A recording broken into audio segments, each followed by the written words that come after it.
샬롬, 반갑습니다. 우리 그 사자 성어 가운데 권선징악이라는 말이 있습니다.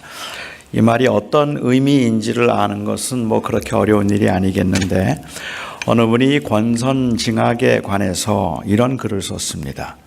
권선징악이란 착한 것을 권하고 악한 것을 징벌한다는 의미의 사자성어로 현실에서는 이루어진 적이 없다는 뜻이며 그만큼 현실이 비참하다는 의미이다 라는 글을 썼습니다. 현실에서는 이루어진 적이 없기 때문에 뭐 동화책이나 아니면 연속극의 주제이지만 역사는 언제나 그 반대를 말하고 있다는 것이 그분의 주장입니다. 한국 드라마를 보면 그 드라마의 주제는 거의 대부분의 경우 권선징악입니다. 악역을 맡은 사람은 할 수 있는 만큼 사악을 떨고 주인공은 바보 같다 싶을 만큼 순진하고 어리숙하게 당하기만 하지만 마지막에는 결국은 그 악인이 망하게 되고 그리고 주인공이 이기게 된다는 것이 거의 모든 드라마의 주제입니다. 근데 우리는 이런 그 드라마의 주제가 현실적이 아니라고 생각합니다. 사실 저는 너무 말도 안 되는 비현실적인 이야기라서 이런 드라마를 즐겨보지 않습니다. 하지만 좀 생각해 보면 드라마라도 비현실적이어야지 드라마마저 현실적이라면 너무 우울해서 시청률이 제대로 나오지 않을 것 같다는 생각이 들기는 해요. 사람들은 그나마 드라마에서라도 악인들이 망하고 의인이 승리하는 모습을 보면서 그 일종의 카타르시스를 느껴보고 싶어 합니다.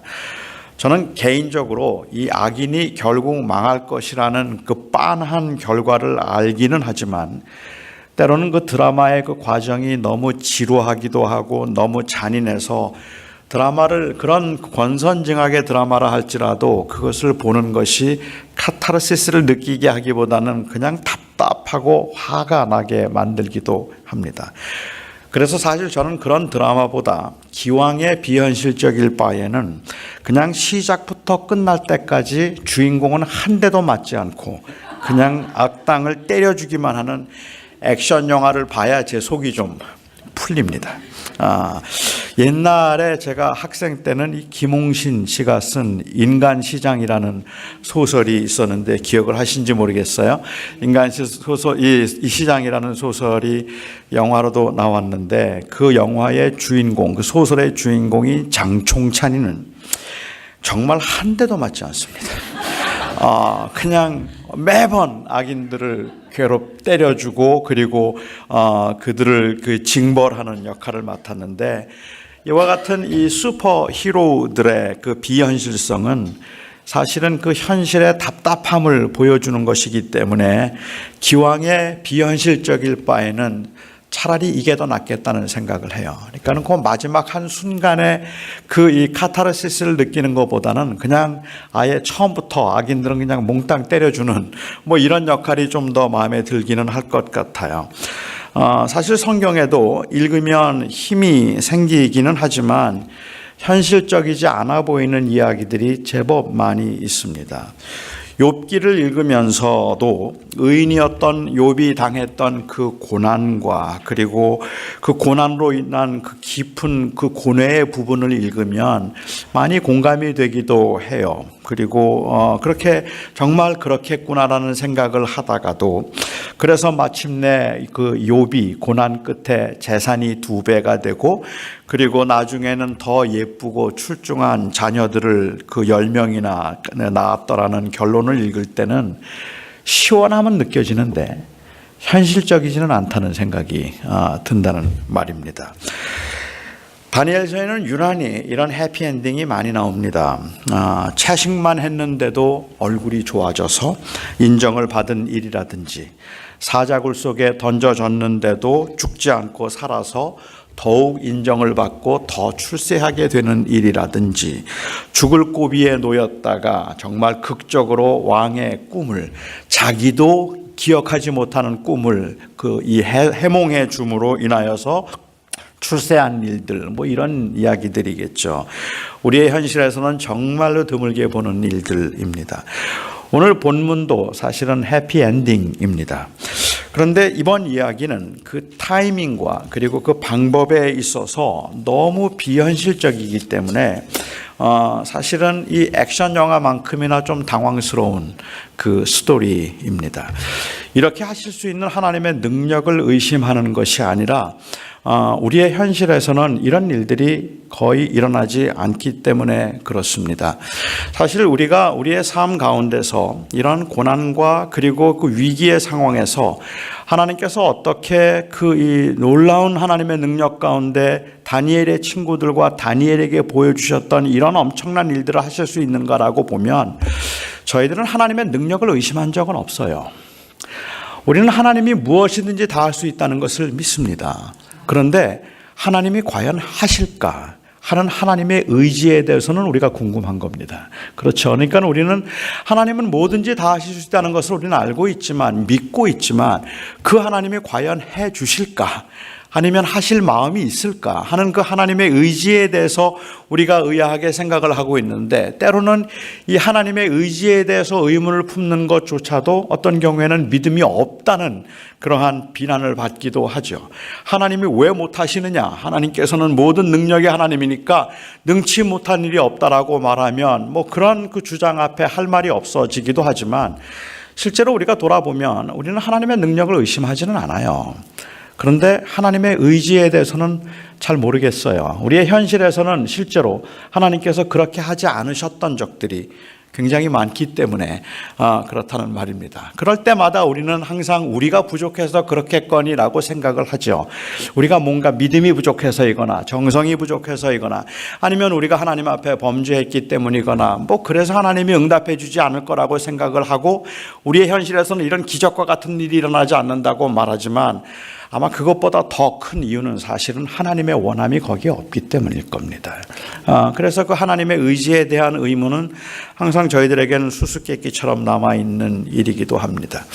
오늘 본문에 나오는 사건도 이전에도 없었고 이후에도 단 한 번도 일어나지 않은 사건을 기록하고 있는 거죠.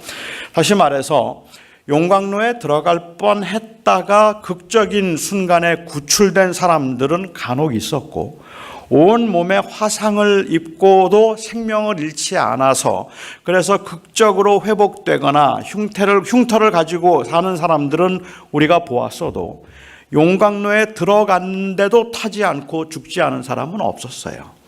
오늘 이 사건은 그런 의미에서 유일무이한 사건입니다. 느부갓네살이 사드락과 메삭과 아벳느고를 회유했습니다. 워낙에 이들을 아끼고 총애했던 사람들이었기 때문에 이 너그러움을 보이는 얼굴로 금신상에게 한 번만 절하면 그러면 살려주겠다고 했습니다. 원래 느부갓네살이 그냥 그 절하지 않는 자들은 모두 죽이겠다고 말하면 그의 그 난폭함으로 볼 때는 그냥 당장 죽일 수 있습니다. 그런데 느부갓네살이 이 세 사람들을 아꼈던 것 같아요. 그렇기 때문에 그들을 바로 죽이지 않고 그들을 다시 불러서, 물론 분노했습니다. 그들이 절하지 않았다는 이야기를 듣고 분노해서 그들을 불러 회유를 합니다. 절만 해라. 그러면 살려주겠다 했습니다. 그리고 이 세 사람은 하나님께서 그들을 용광로에 넣는다 할지라도 하나님께서는 그들을 건져주실 것이고, 그리고 건져주지 않는다 할지라도 우리는 당신에게 절할 수 없다고 담대하게 고백을 했습니다. 그 말에 느부갓네살의 그 낯빛이 변했다고 성경은 기록합니다. 오늘 본문에 이 느부갓네살의 낯빛이 그렇게 바뀌었다는 것은 그 분노가 극에 달했다는 의미일 겁니다. 정말 잘해주고 싶은데 거절하니까 이게 더 화가 나는 거죠. 사람들은 믿고 좋아하던 사람들에게 배신을 당하면 사실은 더 고약해져요. 그래서 그냥 잘 모르던 사람들 같으면 괜찮고 그냥 이 형식적으로 교제를 하던 사람들의 경우는 뭐 크게 기대가 없기 때문에 실망도 없지만 정말로 잘해주고 싶었고 정말 잘해주었던 사람인데 그 사람이 마음을 바꾸었을 때 그때 사람들은 그 엄청난 상처를 받게 되어 있습니다. 기대감이 있기 때문에 그렇죠. 그래서 그것을 경험했던 현대인들은 교회를 다니면서도 절대로 웬만해서는 마음 주지 않으려고 합니다. 마음을 주면 그만큼 상처를 받기 때문에 그렇습니다. 목회를 하고 있는 목사의 입장에서 볼 때에도 이 상처에 대한 두려움 때문에 사실은 마음을 다 쏟아서 교인들에게 마음을 다 보여주는 일들이 드문 경우들이 종종 있는 것 같아요. 제 경우는 특히 더 그런 것 같다는 생각이 좀 드는데, 제가 미시간에 한번 집회를 갔는데 거기에 정신과 의사 장로님이 한 분 계셨어요. 근데 저하고 뭐 몇 번 이야기도 나누지 않았는데 저한테 그러더라고요. 목사님은 교인들이 오면 아주 잘해주지만 교인들이 떠나고 나면 연락 잘 안 하죠, 그래요. 그래서 어떻게 하셨어요? 그렇게 얘기를 했습니다. 어떻게 하셨어요? 그랬더니 보기에 그래 보인다는 거예요. 그러면서 제가 목회를 하면서도 그분 말씀은 이 교인들이 떠날 때 상처받을 것에 대한 두려움 때문에 그 교인들을 사랑하기는 하는데 항상 이 사람은 떠날지도 모른다는 레저베이션을 두고 있는 것 같다라고 그분이 그렇게 이야기를 하세요. 근데 이거는 제가 목회자여서 경험한 것이 아니라 사실은 어제 저녁에 제가 말씀드린 것처럼 제가 장애인으로서 갖게 되는 두려움들이었던 것 같아요. 이게 언제 내가 상처를 받을지 모른다는 생각에 상처를 최소화하기 위해서 필요한 것은 내가 최선을 다하기는 하지만 항상 아주 최악의 상태를 생각하자.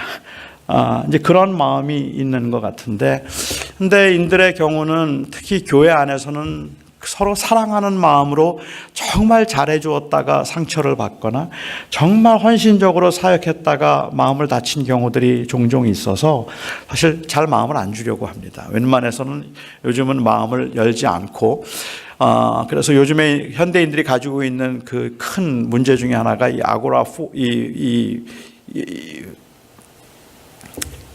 갑자기 생각이 안 나네. 아고라포비아라고 하는 그러한 그 병을 가지고 있는데, 이 문을 아주 폐쇄적이라는 거죠. 마음의 문을 열지 않으려고 하는 것 같아요. 그래서 정말 가까웠던 사이일수록 사실 틀어지면 아주 사소한 일에도 평생을 얼굴을 안 보고 살 수도 있습니다. 느부갓네살이 사드락과 메삭과 아벳느고를 아꼈다면 그가 아낀 만큼 상처를 받았습니다. 느부갓네살의 입장에서는. 그래서 평소보다 그 불을 7배나 더 뜨겁게 하고 세 사람을 불 속에 집어 던져 넣으라고 명했습니다. 이미 사람을 죽이기에 충분히 뜨거웠을 텐데 얼마나 화가 났으면, 얼마나 실망했으면 그 불을 7배나 뜨겁게 하라고 했을까. 느부갓네살은 그 일이 얼마나 위험한 일인지를 알고 있었습니다. 그래서 군인들 중에 특별히 힘이 있어 보이는 그 군인들에게 이 세 사람을 묶어서 용광로에 집어 던지라고 했어요. 어차피 뭐 불에 타서 죽는다면 큰 차이는 없겠지만 오늘 본문은 의도적으로 이 세 사람이 겉옷과 속옷과 모자까지 그리고 모든 옷을 입은 채로 그냥 용광로 속에 던져졌다고 그렇게 기록을 하고 있습니다. 어쩌면 그 용광로 불보다 더 타오르는 이 느부갓네살의 분노 때문에 군인들이 옷을 벗길 시간조차 없이 그냥 그렇게 던졌다는 의미일 수도 있겠고, 아니면 어쩌면 의도적으로 그냥 옷을 입혀서 불에 던짐으로 그들이 순식간에 삼켜버리도록 했다는 그러한 의미일 수도 있을 겁니다.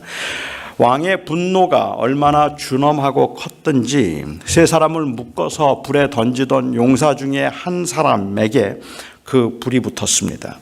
그래서 그 불이 옮겨 붙어서 타 죽는 이 사고가 발생했습니다. 용광로에서 나오는 그 열기 때문에 곁에 서 있던 용사가 불에 타서 죽을 정도였다면 그 당시의 열기는 주변에 있는 사람들에게 공포감을 주기에 충분했던 것입니다. 자기를 불 속에 집어 던져 넣으려고 했던 그 사람이 불기운이 옷에 붙어서 그래서 타 죽어가는 모습을 보던 이 세 사람의 심정은 어땠을까요? 얼마나 두려웠을까요? 얼마나 무서웠을까요?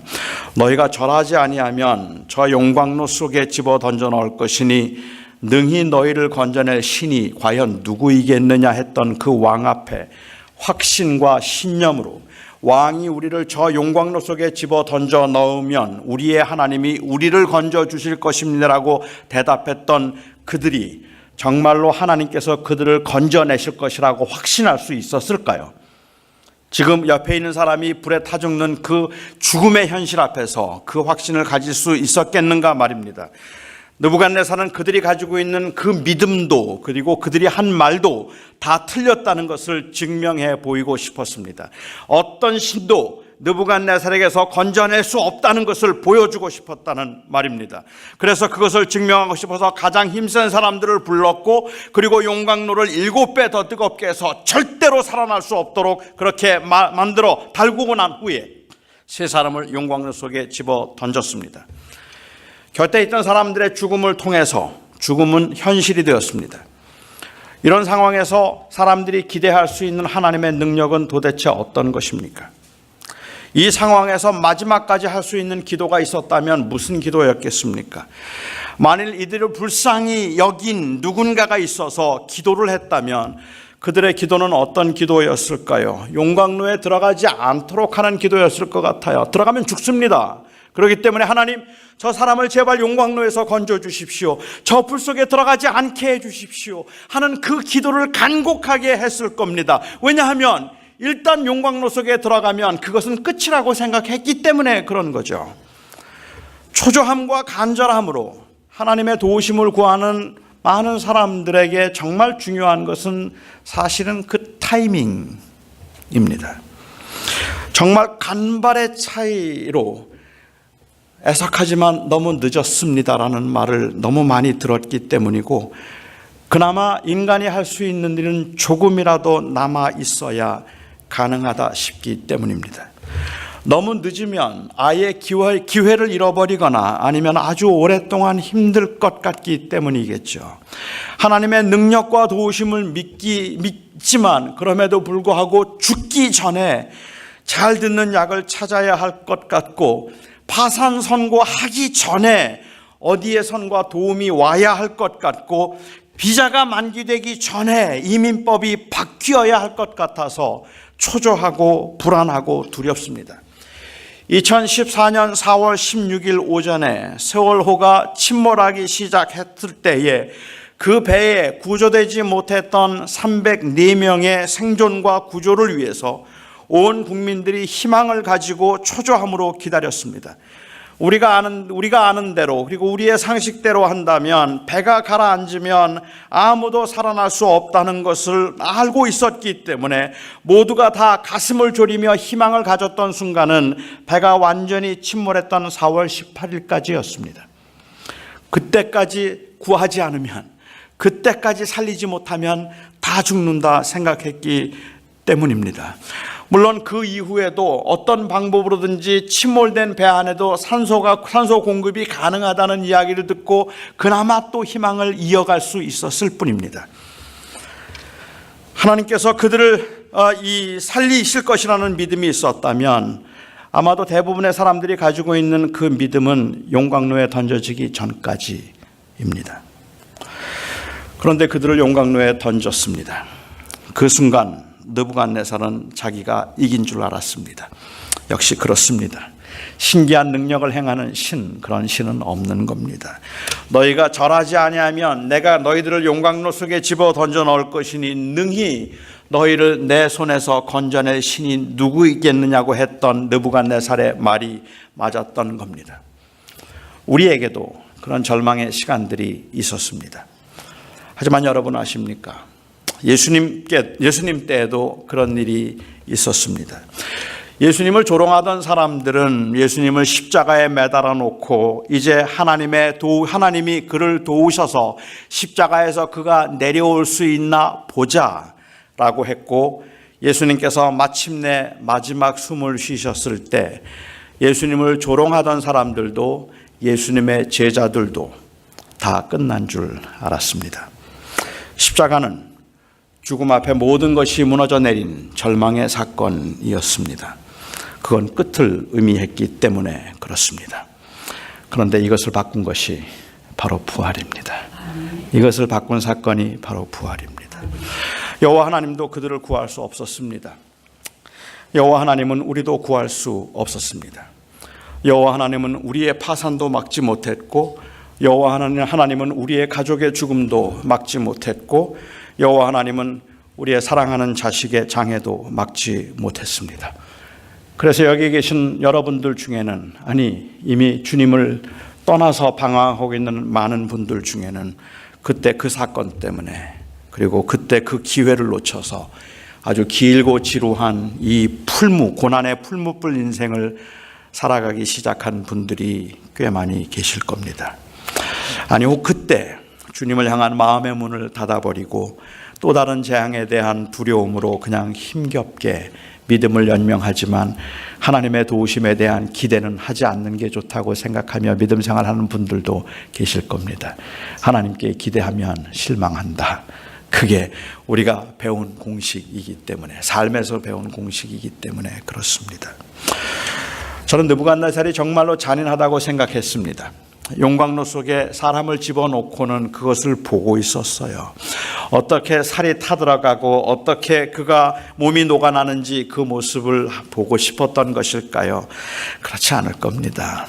제 생각에는 용광로 속에 타들어가는 모습을 그거 보고 그 쾌감을 느끼는 사람은 없었을 것 같아요. 그냥 다 끝난 줄 알고 이제 일어나 가려고 했을 겁니다. 그런데 느부갓네살의 눈에 아주 기상천외한 모습이 들어왔습니다.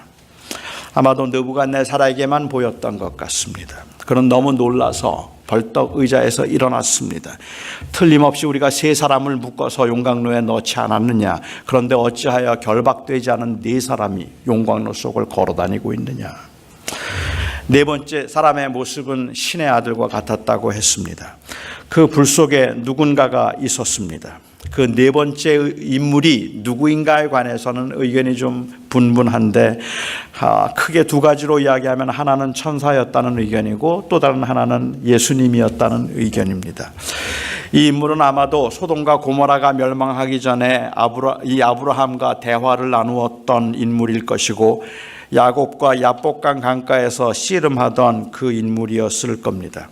그 인물이 절대로 예수 그리스도는 아니라고 주장하는 사람들의 입장은 예수님이 인간의 몸을 입고 그리고 사람의 형상으로 몸을 입은 것은 마리아의 몸에서 출생되었던 그때 처음으로 일어난 일이기 때문에 예수님일 수 없다고 주장하고, 그리고 예수님이었다고 말하는 사람들은 그때에는 완전한 인간으로 오지는 않았지만 그러나 성자 하나님께서 인간의 모습으로 변형되어서 나타나심으로 장차 인간으로 오실 것을 보여주신 예표한 사건, 즉 임마누엘의 예표라고 주장하는 사람들도 있습니다. 오늘 본문을 보아서는 여기에 말하는 네 번째 인물이 천사인지 예수님인지는 정확하게 우리가 알 수가 없지만 구약에서 자주 볼 수 있었던 바로 그분이라면 그냥 천사라고 보기보다 성자 하나님께서 아직 완전한 인간으로 출생하지는 않으셨어도 그런 인간의 특별한 모습으로 당신을 보여주셨다는 주장이 저는 충분히 일리가 있다고 생각은 합니다. 하나님이 거기에 계셨습니다. 느부갓네살이 이겼다고 생각했는데 거기에 하나님이 계셨습니다.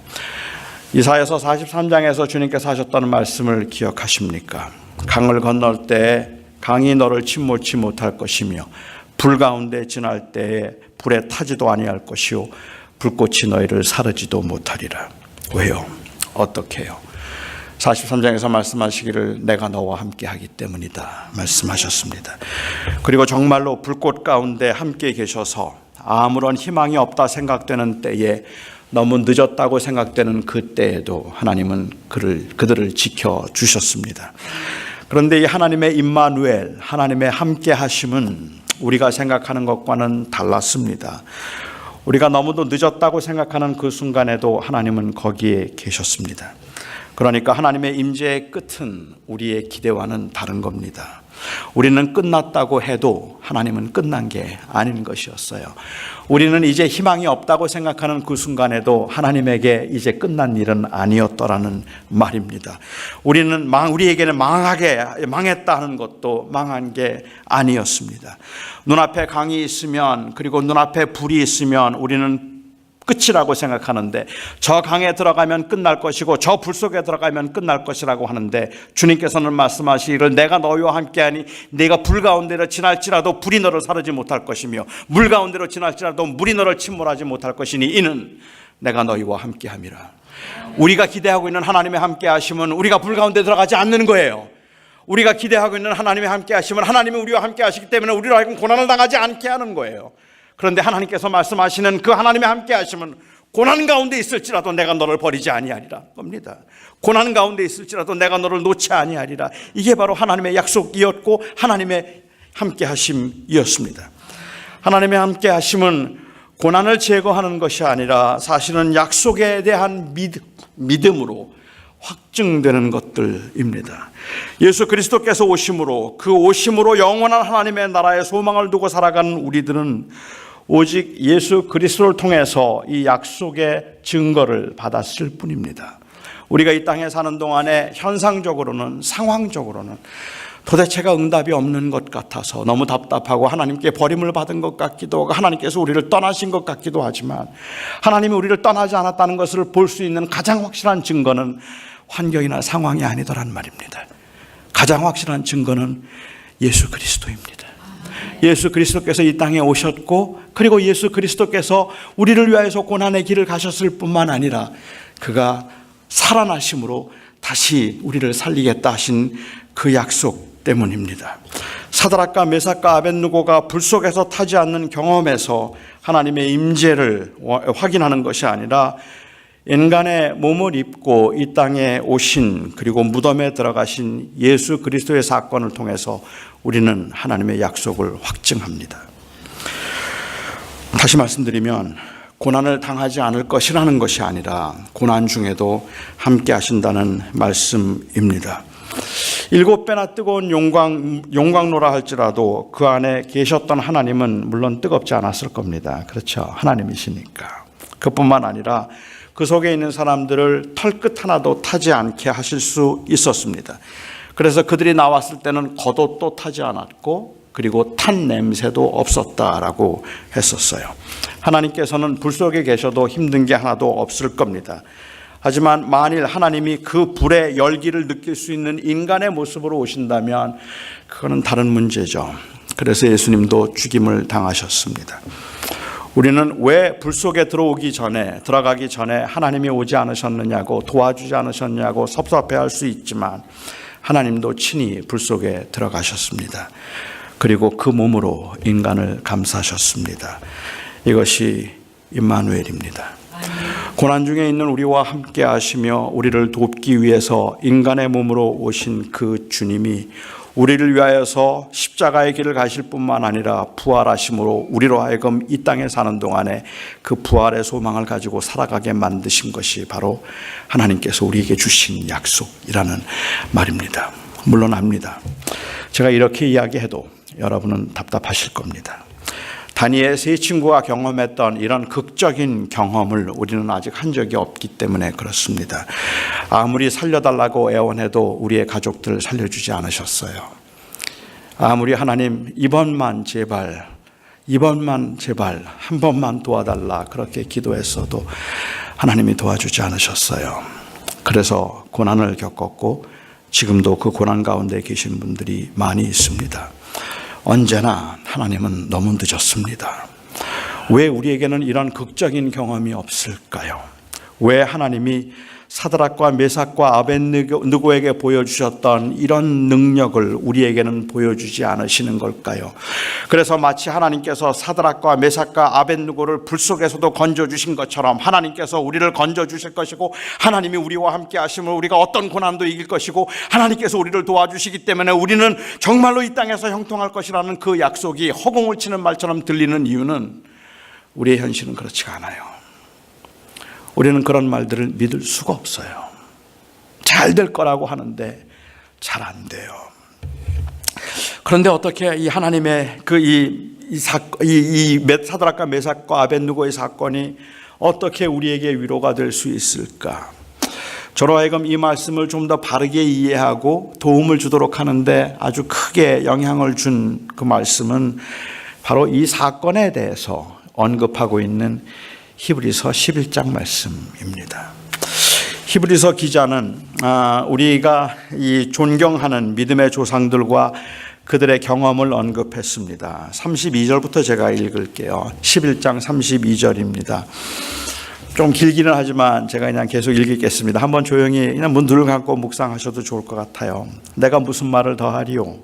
기드온, 바락, 삼손, 입다, 다윗 및 사무엘과 선지자들의 일을 말하려면 네게 시간이 부족하리로다. 그들은 믿음으로 나라들을 이기기도 하며 의를 행하기도 하며 약속을 받기도 하며 사자들의 입을 막기도 하며 다니엘 이야기죠. 불의 세력을 멸하기도 하며 그의 세 친구의 이야기입니다. 칼날을 피하기도 하며 연약한 가운데서 강하게 되기도 하며 전쟁에 용감하게 되어 이방 사람들의 진을 물리치기도 하며 여자들은 자기의 죽은 자들을 부활로 받아들이기도 하며 살았다 과부의 이야기일 겁니다. 또 어떤 이들은 더 좋은 부활을 얻고자 하여 심한 고문을 받되 구차히 풀려나기를 원하지 아니하였으며 어떤 이들은 조롱과 채찍질 뿐만 아니라 결박과 옥에 갇히는 시련도 받았으며 돌로 치는 것과 톱으로 켜는 것과 시험과 칼로 죽임을 당하고 양과 염소의 가죽을 입고 유리하며 궁핍과 환난과 학대를 받았으니 이런 사람은 세상이 감당치 못하느니라. 그들이 광야와 산과 토굴과 그리고 동굴에 유리하였느니라. 여러분, 이 말씀이 충격으로 다가오지 않으십니까? 제게 이 말씀이 충격인 것은 불의 세력을 멸했던 그 세 사람의 경험과 톱에 켜서 죽임을 당한 사람들의 경험이 같다고 말하고 있기 때문에 그런 겁니다. 여기에서 그 다니엘을 사자의 굴 속에서 사자의 입을 막아서 하나님께서 살려주신 이 사건과 그 불 속에 들어갔지만 불에 타지 않게 막으셨던 그 사건과 톱에 켜서 죽임을 당하고 그리고 또한 유리하며 온갖 고통을 당하다가 그리고 또한 고문 가운데 죽었던 그 사람들의 죽음도 결국은 같다고 말하는 것이 저에게는 충격이라는 말입니다. 어떻게 이 사건들이 같아요? 그런데 같다고 말하고 있는 거 아닙니까? 지금 여기에 톱에 켜 있는 사람들, 그리고 죽임을 당한 사람들, 고난을 당한 사람들, 이 사람들도 믿음을 지킨 사람들이고 그리고 또한 그 불의 세력 가운데서 건짐을 받았던 사람들도 다 믿음을 지킨 사람들이다. 우리의 믿음의 조상들이었다라고 이야기를 하고 있습니다. 하는 일마다 잘 되어서 고난을 모르고 산 것과 하는 일마다 안 되어서 고난밖에 모르는 인생이 같다고 말하는데 여러분들은 이게 충격이 아니십니까? 아무것도 고난을 모르고 그냥 손만 대면 형통했다고 말하는 사람과 하는 일마다 안 되어서 고통과 고난 가운데 그 질곡의 이 인생을 살았다고 말하는 사람이 같다고 말하고 있는데, 그런데 이게 충격이 아닌가 말입니다. 어떻게 같습니까? 험난한 인생을 산 사람과 비교적 편안하고 넉넉한 인생을 산 사람이 어떻게 같을 수 있느냐 말입니다. 그런데 이 둘이 같다고 그렇게 감히 말할 수 있는 근거는 우리가 마음에 두고 있는 본향 천국이 같을 때뿐입니다. 그렇지 않습니까?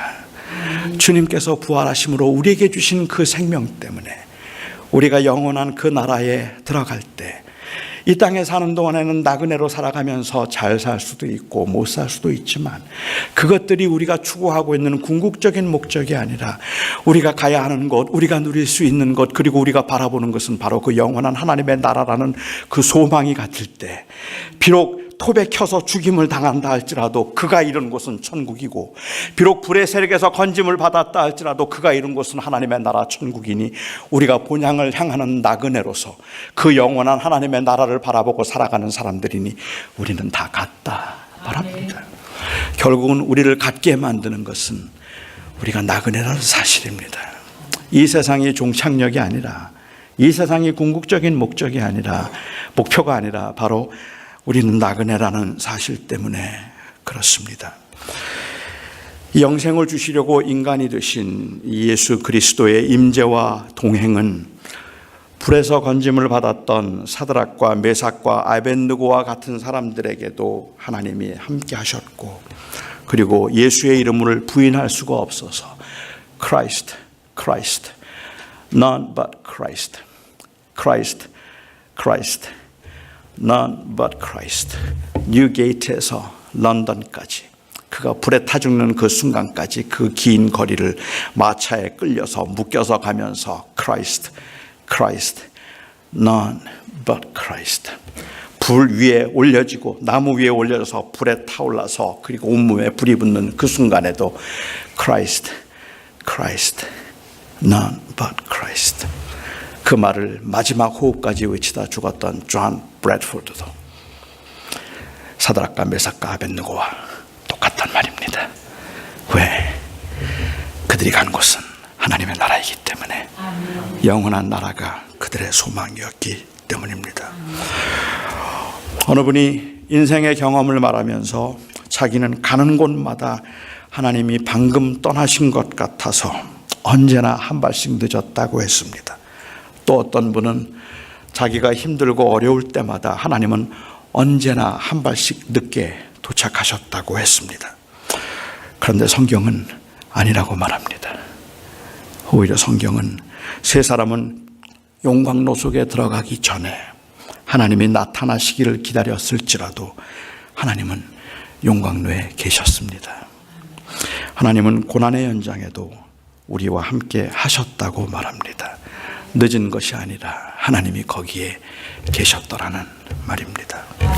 하나님은 우리를 건지실 것이고 우리가 죽는다 할지라도 우리를 살리실 것입니다. 그래서 지금도 그리스도인들이 고난 중에도 오히려 감사하며 믿음을 지키며 살 수 있는 근거가 있다면 그것은 이 땅에서의 형통함을 통해서 경험하는 하나님의 임재가 아니라 우리를 위하여 죽으시고 부활하신 예수 그리스도를 통하여서 경험하는 하나님의 임재입니다.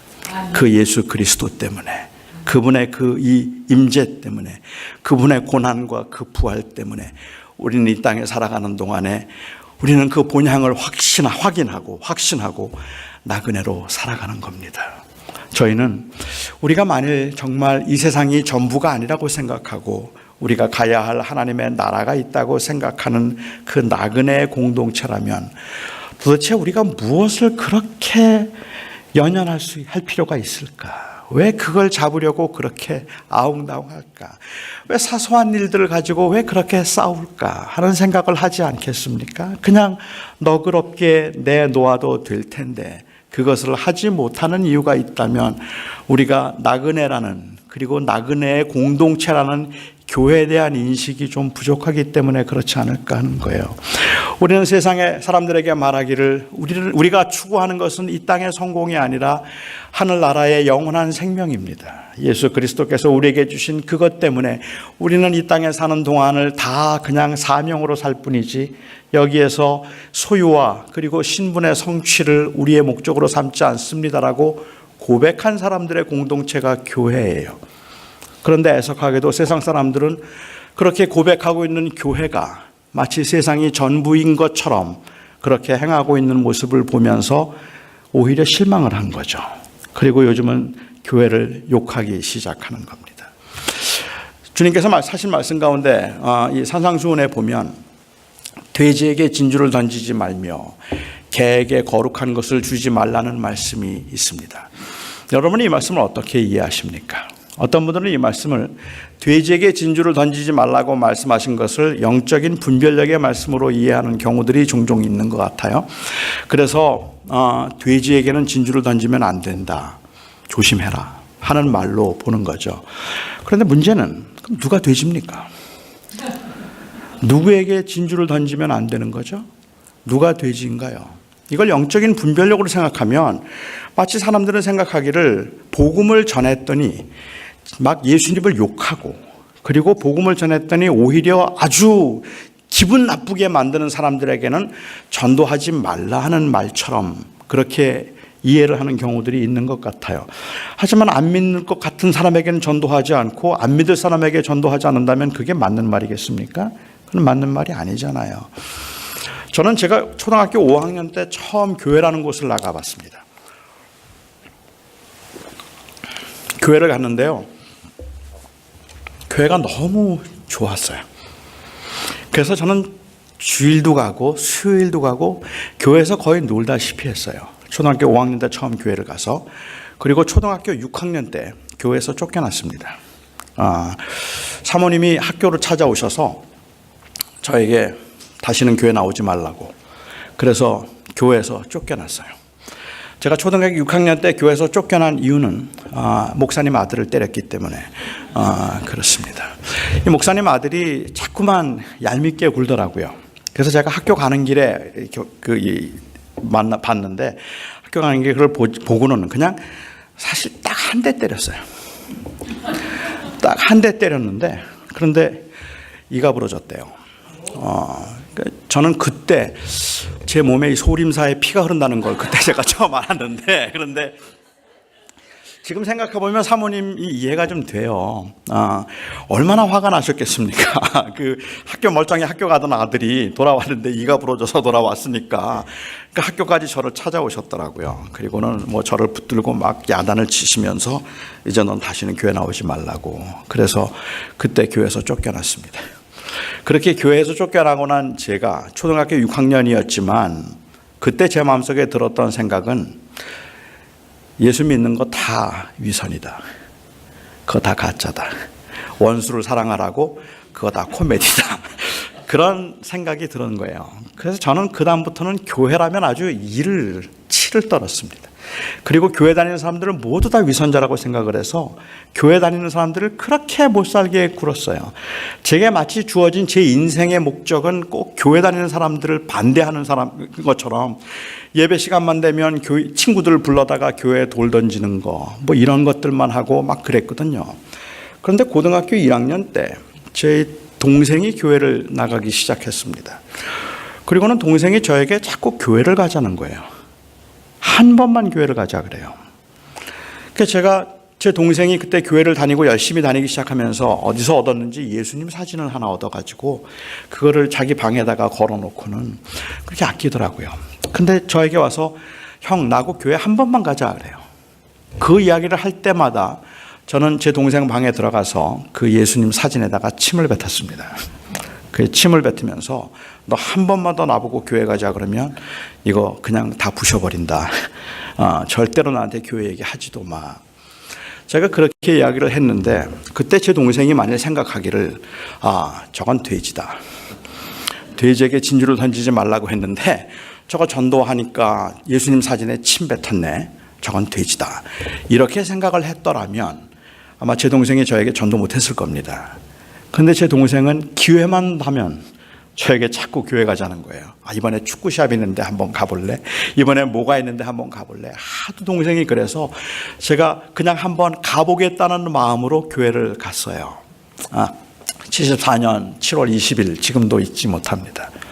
그리고 그날 들어갔는데 교회 한 20명 학생들이 모인 곳에 갔는데요. 마음에 평화가 있더라고요. 그리고 그날 이후로 지금까지 저는 계속 여기까지 왔습니다. 만일 제 동생이 이건 돼지다 생각해서 전도를 하지 않았더라면 그러면 어떻게 되었을까 생각해봐요. 돼지에게 진주를 던지지 말라는 말씀은 제가 이해하기에는 제자도에 관한 말씀이지 영적 분별력에 관한 말씀이 아닙니다. 그러니까 이 말씀은 누가 돼지인지 잘 보고 복음을 상하지 않도록 그렇게 다른 사람들에게 조심해서 전도하라는 이야기를 하고 있는 것이 아니라 그 복음을 잘 다루어서 다른 사람들에게 욕을 먹지 않게 하라는 말씀을 하고 계시는 거라는 이야기죠. 이렇게 한번 제가 비유로 말씀을 드려보면 어떨까요? 돼지에게 진주를 던진다는 걸 저는 이 학생 때부터 이 탁구를 굉장히 좋아했습니다. 그리고 탁구를 잘했어요. 신학교에 있을 때는 탁구 이 시합에 나가서 상도 여러 번 받을 만큼 이제 탁구를 굉장히 좋아했는데 지금 아마 요즘 사람들은 잘 모르겠지만 옛날에 탁구 국가대표로 우리가 잘 알고 있는 사람은 유남규라는 선수가 있었습니다. 아시는 분들이 계실지 모르겠어요. 유남규라는 탁구 국가대표 선수가 있었는데 이렇게 한번 가정해 보죠. 제가 탁구를 좋아한다는 걸 알고, 이건 예입니다. 그냥 가정인데, 제가 탁구를 좋아한다는 걸 알고 이 유남규 국가대표 선수가 자기가 사용하던 탁구 라켓을 저에게 선물로 주었다고 한번 가정해 보죠. 제가 그 선물을 받고 너무너무 좋았어요. 유남규 선수가 자기가 사용하던 이 라켓을 나에게 선물로 주었다. 너무너무 좋아서 그걸 가지고 막 뛸 듯이 기뻐서 집으로 돌아왔습니다. 제 아내하고 아이들을 불러 모았어요. 야, 이게 뭔지 알아? 이게 유남규 선수가 쓰던 탁구 라켓이야. 이거는 돈으로 살 수 있는 게 아니야. 이건 너무너무 귀한 거야. 하지만 탁구를 좋아하지도 않고 탁구를 모르고 있는, 유남규 선수가 누군지도 모르고 있는 제 아내나 저희 아이들은 시큰둥해요. 아니 이게 얼마나 귀한 건데, 이게 얼마나 중요한 건지 이걸 모른단 말이야. 제 아들에게 아무리 설명해도 모르죠. 참 바보 같아요. 그러니까 저는 그 라켓을 너무너무 소중한 것이라고 아이들에게 이야기하고 난 다음에 그 탁구 라켓을 가지고, 유남규 선수가 준 라켓을 가지고 파리를 잡아요. 그리고 더울 때는 부채질을 해요. 또 어느 때는 그걸 가지고 이 안마를 하기도 해요. 때로는 망치로 쓰기도 해요. 그래서 그걸로 못을 박기도 하고 그걸로 부채질도 하고 그것 가지고 파리도 잡고, 제 아내도 그걸 보았고 제 아이들도 그걸 보았어요. 근데 그렇게 하는데 어느 날 제가 나갔다가 들어왔더니 제 아내가 그 위에다가 커피잔을 올려놨어요. 화가 너무 나는 거예요. 이게 어떤 건데? 이게 유남규 선수가 썼던 그 라켓인데 여기다가 커피먹을 올려놔? 제 아내를 불러가지고 이게 얼마나 귀한 건데 여기다 지금 이 커피먹을 올려놓느냐고, 이 돼지 같은, 이게 얼마나 귀한 건지도 알지 못하는, 정말로 이 진주의 값을 알지 못하는 돼지 같은 인간들이라고 막 야단을 치는 거예요. 누구 잘못일까요? 제 잘못입니까? 제 아내의 잘못입니까? 제 잘못이죠. 그렇죠.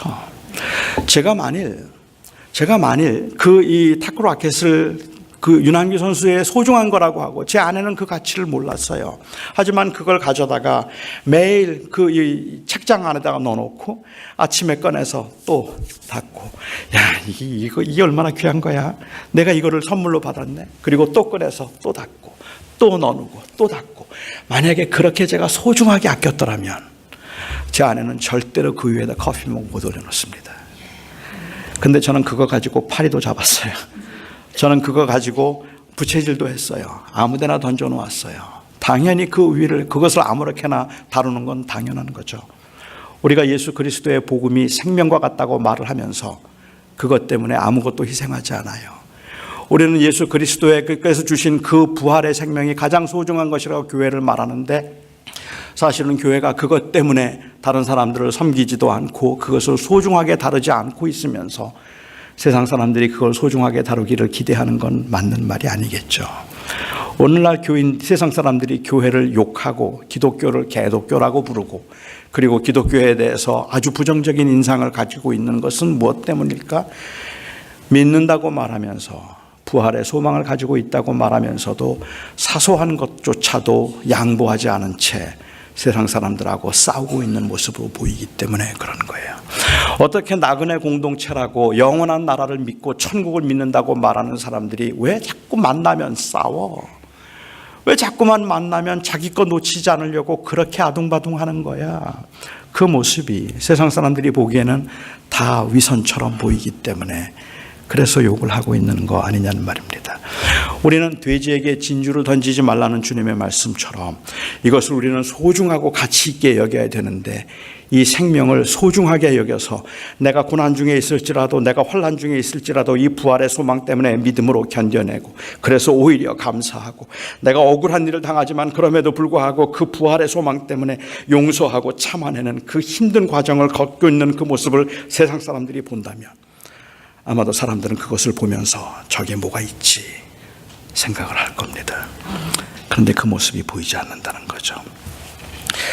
옛날에 80년대 미국이 베트남하고 전쟁을 했는데요.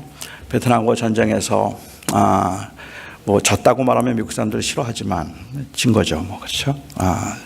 많은 어려움을 겪었습니다. 그리고 미국 그 사람들이 굉장히 낙심이 됐어요.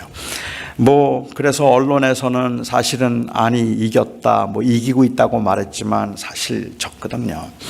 그래서 이 상심한 미국 사람들의 마음을 좀 위로해 주기 위해서 그래서 이 만든 영화가 이 아메리칸 히로이즘이 그 당시에 항상 파퓰러해졌는데 80년대 그래서 나온 영화가 이 람보입니다. 여러분 혹시 보셨는지 모르겠습니다. 이 람보라는 영화를 보면 미국이 졌는데 람보 혼자 가서 베트남을 다 때려 부셔요.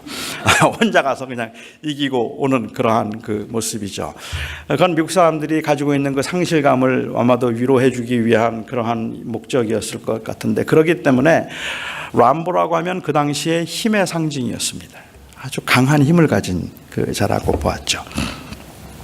그래서 이 람보에 대한 유머 시리즈가 꽤 많이 나왔어요. 80년대 유머 시리즈라서 지금은 좀 촌스럽긴 하지만 제가 한 가지만 소개해 드릴 테니까 여러분 그냥 웃어주시면 좋을 것 같아요. 람보가 한 번은 친구하고 짜장면을 먹으러 갔습니다. 그래서 둘이 짜장면을 먹으러 갔는데 먹다가 이제 단무지가 있는데 단무지에 이 람보의 젓가락과 친구의 젓가락이 동시에 닿았어요. 서로 그걸 먹으려고 해요. 힘으로 하면 람보의 친구가 이길 수가 없잖아요. 그러니까는 꾀를 냈습니다. 람보에게 말했어요. 람보야, 그러지 말고 우리 힘겨루기에서 힘센 사람이 먹게 하자. 힘이 센 거라면 람보가 자신 있었습니다. 그래, 좋아. 어떻게 할까? 뭘 할까? 친구가 제안을 합니다. 서로 뺨을 있는 힘껏 때려서 울지 않는 사람이 먹게 하자. 그랬어요. 좋다. 하자 그랬어요. 그리고는 친구가 내가 먼저 때릴게. 이럴 때는 나중에 때리는 사람이 유리한 건 아시죠? 그래서 이 람보의 친구가 먼저 람보의 뺨을 있는 힘껏 때렸습니다. 앞에 별이 보이고 눈물이 핑 돌았지만 람보는 울지 않았어요. 람보니까 참았습니다. 그리고는 꾹 참고 람보가 이제 내 차례야. 그리고는 그 친구의 뺨을 때리려고 하는데 친구가 잠깐! 그러더니 말합니다. 이거 너 먹어. 그리고 큰 소리로 한마디를 했어요. 아저씨, 여기 단무지 한 그릇만 더 주세요.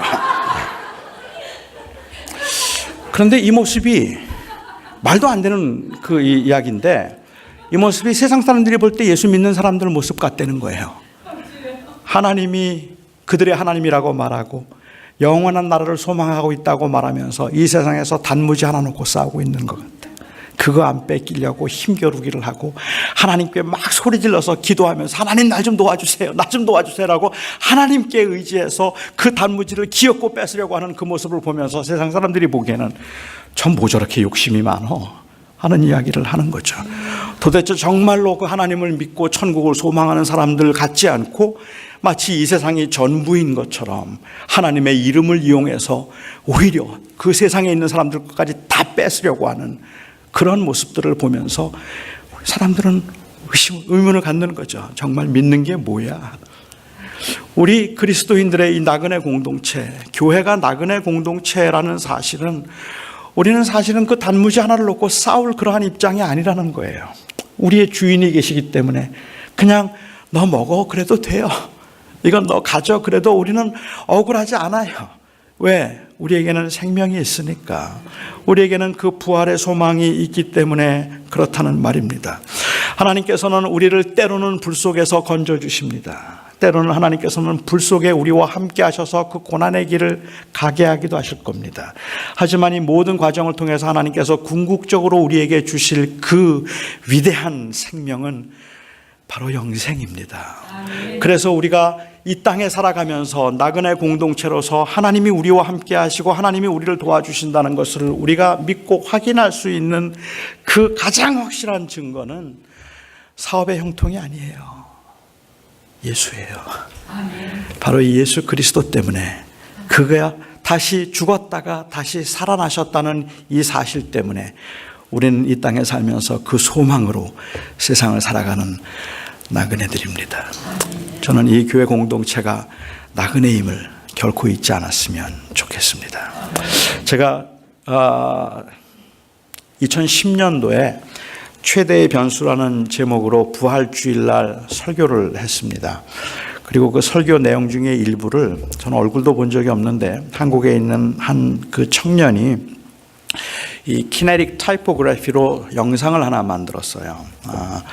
그래서 그 영상을 하나 만들어서 보내주었는데 어쩌면 제가 설교를 랩업하면서 설교의 컨클루전으로 그 영상을 한번 여러분과 함께 잠깐 보면 어떨까 하는 생각을 좀 해보았습니다.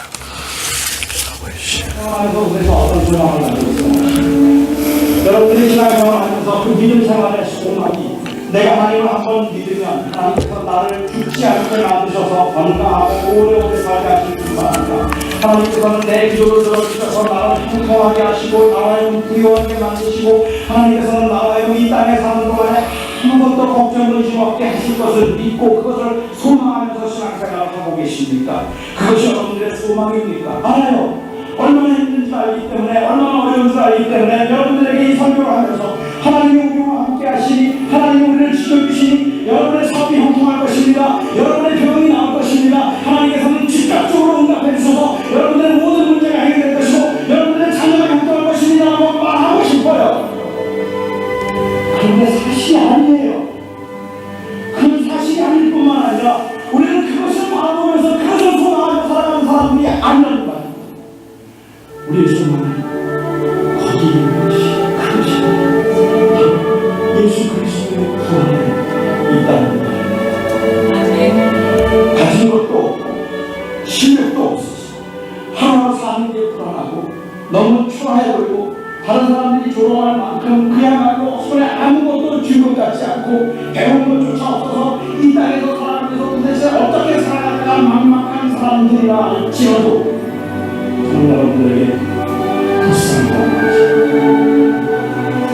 여러분들이 많은 것을 소유해서 내 평생 내가 죽고 내 자녀들이 죽을 때까지라도 우리는 그렇게 넉넉하게 쓸 만큼 모든 것을 다 모아놓고 호화롭고 편안하게 살고 있다. 이제는 난 안심할 수 있다 말할 수 있는 분이 날지라도 저는 여러분들에게 여러분은 이제 정말로 행복한 인생이라고 말하실 겁니다.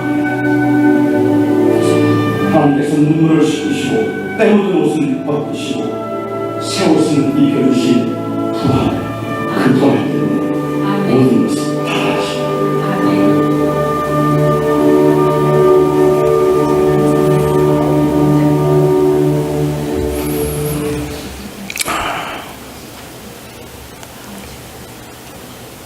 우리의 눈물을 씻기시고 우리로 하여금 영원한 곳에서 안식하게 하실 예수 그리스도의 부활을 소망하고 그것이 믿음이 된 그 믿음으로 세상을 살아가는 나그네들이 우리들입니다.